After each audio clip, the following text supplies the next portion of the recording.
সরকারিভাবে ধান চাল সংগ্রহের জন্য চলতি বছর বাড়তি দর ধরে জেলা খাদ্য বিভাগ। তবে অভিযান শুরু হলেও মিলছে না কাঙ্ক্ষিত ফল।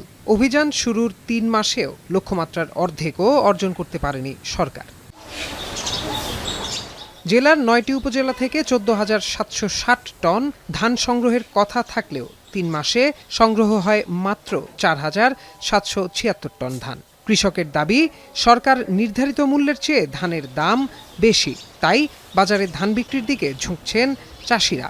ধান তুললে পরে আমরা ধান থইবার জায়গা নাই, আমরা অহমূল্য ধান বেতন লাগে, সরকার এই সময় নেয় না। ফলানোর পরে মনে করেন আমরা যখন বিক্রি করার জন্য নিয়ে যাই, নেওয়ার পরে সরকারি গোডাউন, তখন তারা আমরা দামটা রিসিভ করে না, আমরা ধান শুকানো হয় না। এই সময় যদি পাইকাররা ধান টানে আমরা কাছ থেকে, আমরা উপযুক্ত মূল্য পাই না। আমরা ব্যর্থ হইয়ে যে খরচ করি কৃষির তোলে, কৃষকের তোলে, কৃষির তোলে, এই কৃষির মূল্যটা আমরা তুলতে পারতেছি না। এদিকে আতপ চাল সংগ্রহ আশানুরূপ হলেও সেদ্ধ চাল সংগ্রহ লক্ষ্যমাত্রার ধারে কাছেও নেই। যখন থেকে ধান সংগ্রহের দিন তারিখ ঠিক করছে, তার অনেক দিন পর থেকে আমরা ধান সংগ্রহ শুরু হয়েছে, যে কারণে আমরা উৎপাদন থাকা সত্ত্বেও মাল দিতে পারছি না। এখানে গুদাম অত্যন্ত জরুরি। যদি গুদামের সুব্যবস্থা থাকে তাহলে সরকার হয়তো আরও আগের থেকে ধান কিনতে পারবো। খাদ্য কর্মকর্তারা বলছেন, নির্ধারিত সময়ের মধ্যেই ধানের লক্ষ্যমাত্রা পূরণ হবে।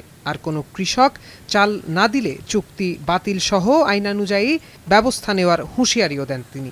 আমাদের সাথে চুক্তিবদ্ধ হয়েছেন 56টি মিল, এর মধ্যে 15টি হলো সম্পূর্ণ অটো রাইস মিল আর সেমি অটো রাইস মিল 41টি। চুক্তিবদ্ধ চাল যদি দিতে না পারেন, ওনাদের চুক্তি বাতিল সহ ওনাদের জামানত হবে, বাজেয়াপ্ত হবে।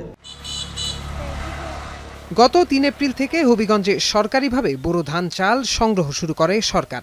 এবছর ১,২৮০ টাকা মন ধান, ৪৫ টাকা কেজি দরে সেদ্ধ চাল এবং ৪৪ টাকা কেজিতে আতপ চাল সংগ্রহ করছে খাদ্য বিভাগ। আগামী ৩১ আগস্ট এই কার্যক্রম শেষের কথা রয়েছে। এখন হবিগঞ্জ। শিয়া বাটার ও ভিটামিন ই সমৃদ্ধ lily glam beauty soap. Lily, always beautiful.